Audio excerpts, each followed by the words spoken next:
Hey BookTube friends, it's Kari. Welcome back to my channel. I thought I would do a Christmas book haul video where I show you the books that I got for Christmas. I hope that you all are as lucky as I am and you have really great family and friends who buy you books as gifts, which is always nice because it can get expensive. And I know I said in my last and only book haul video that I wasn't going to do a lot of book haul videos because I was going to try not to buy as many books.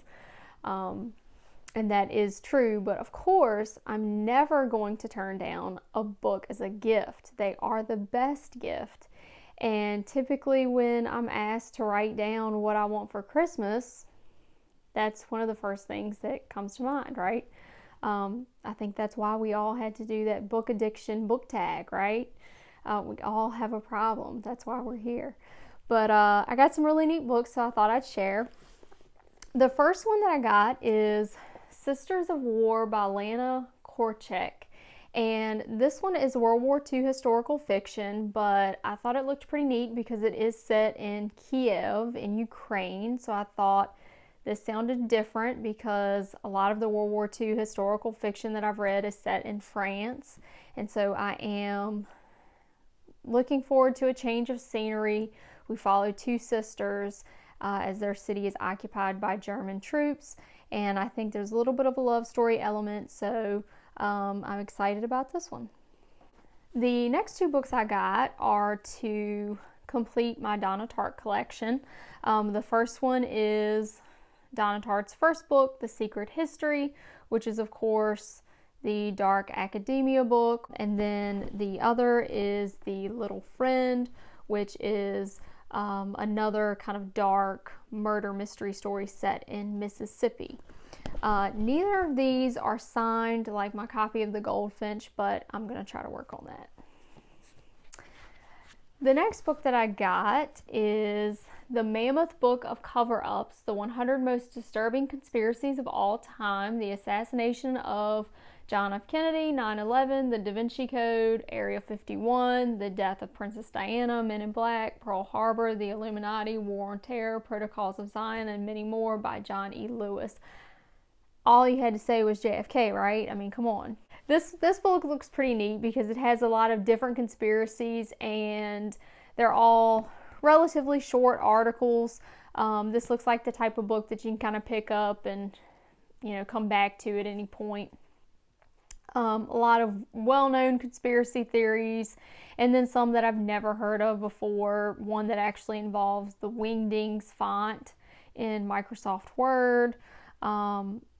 So I'll be interested to see what this is about.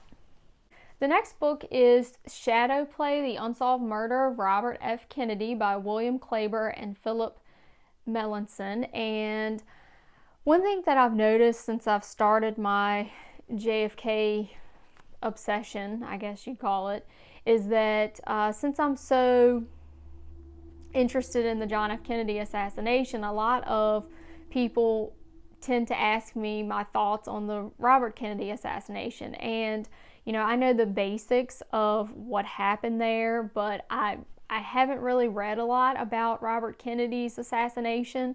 So I thought I would ask for a book about his assassination. So this is the one I got.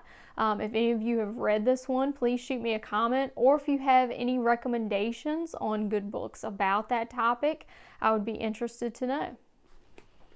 The next book I got, and I'm currently reading, is Prelude to Leadership, The Post-War Diary of John F. Kennedy, introduction by Hugh City. And this is a very short book, but essentially it is the post-war diary of John F. Kennedy while he is traveling Europe and reporting for the Hearst newspaper. And it's quite interesting. There aren't any huge revelations in it, but I will be doing a review of this, and I'm definitely enjoying it, and I needed it for my Kennedy collection for sure. Then I got The Montauk Project, Experiments in Time by Preston B. Nichols with Peter Moon. And the friend that bought this for me, she's actually from Long Island, New York, which is where Montauk is.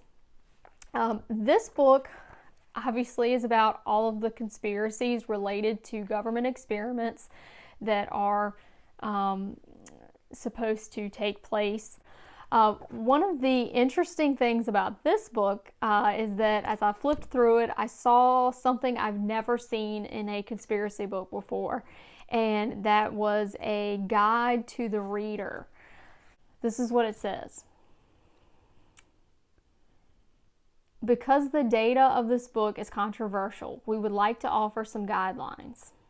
Some of the data you will read in this book can be considered as soft facts.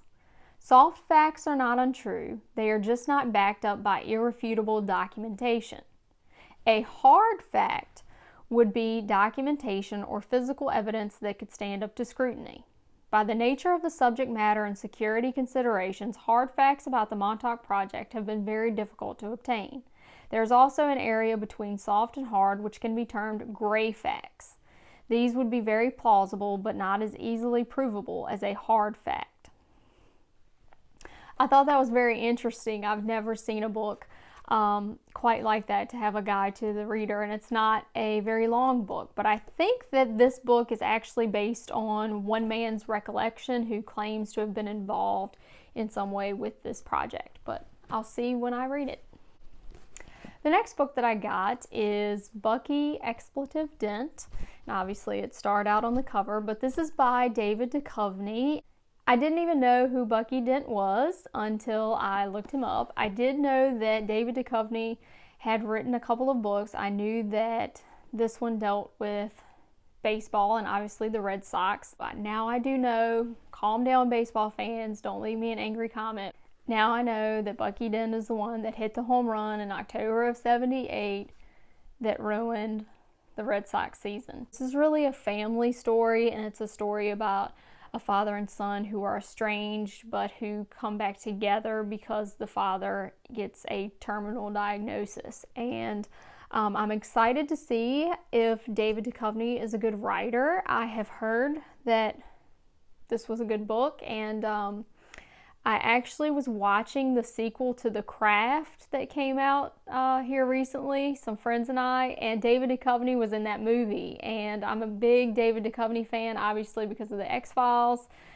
The truth is out there. But I made the comment to my friends, hey, you know, David Duchovny's an author, and I haven't read any of his books, but I really would like to read some.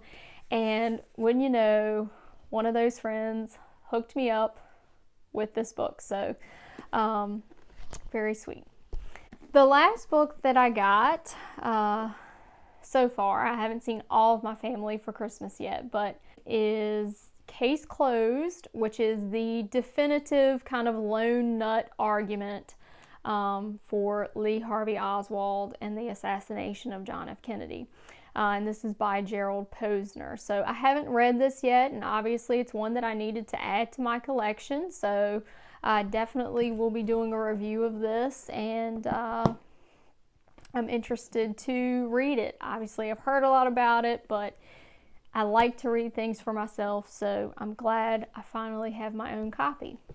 Now, I also got the Beatles Abbey Road album for Christmas, and the reason that I got this album for Christmas is because a couple weeks ago my friend Jane got me a t-shirt with this album cover on it, and my husband and I were talking about the conspiracy surrounding this album, and I was like, I don't really know anything about that. And he's like, really? I'm surprised. Don't you know every conspiracy? You know, no, I don't know every conspiracy. So he got me the album so that I could, you know, fully investigate all of the conspiracy clues on this album. So for those of you that are unaware, I will link an article in the description box that talks a little bit more in depth about the Paul is Dead conspiracy. But prior to the Abbey Road album coming out, there were some other clues that were hinted at in other Beatles songs that some fans claimed pointed to the fact that Paul had been killed in a fatal car crash in 1966. Now, this picture was taken in August of 1969, And unbeknownst to the public, the Beatles had actually made the decision to break up. So there is some symbolism to this album cover here because John Lennon's in the front and he is leading the band away from the Abbey Road studio. And then on the back, there is actually a crack that we see through the Beatles here because they are breaking up. But conspiracists look at this album a little bit deeper. They point to the fact that Paul has no shoes on. And in many cultures, people are buried without shoes. They also point to the fact that Paul is out of step with all of the other band members. They also point to the fact that Paul is holding his cigarette in his non-dominant hand. He is actually left-handed, not right-handed. They also point to the fact that the Volkswagen Bug in the back, the license plate says LMW28if. Conspiracists claim that if Paul had survived the 1966 car crash, he would have been 28 at the time of this picture. That's actually false. He would have been 27 based on his birthday. But that's one of the clues that they point to. They also point to the police van, because they claim the police are involved in this cover-up because they helped to cover up the fact that Paul McCartney was dead so that a double, a look-alike, a substitute could be put in as Paul's replacement. Several other clues. John Lennon is wearing white, which in Eastern cultures is a color of mourning. Ringo Starr is wearing black, which of course is the more traditional color of mourning. So lots of clues on this front. On the back, there is a woman in a blue dress who looks like she is fleeing. Conspiracists claim that in the fatal car accident, there was a female fan who was with Paul who fled the scene. Now, if you look at the other photographs that were taken on the same day, Paul is seen wearing flip-flops, and he actually kicks them off at one point and takes this picture.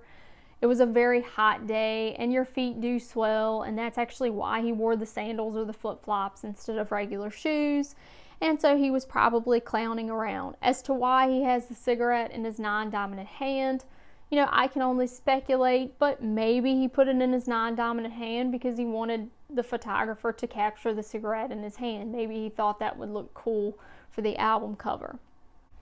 I just thought that conspiracy was pretty neat, and I think it's pretty cool that Paul McCartney actually kind of spoofed the conspiracy in one of his live albums on one of his covers.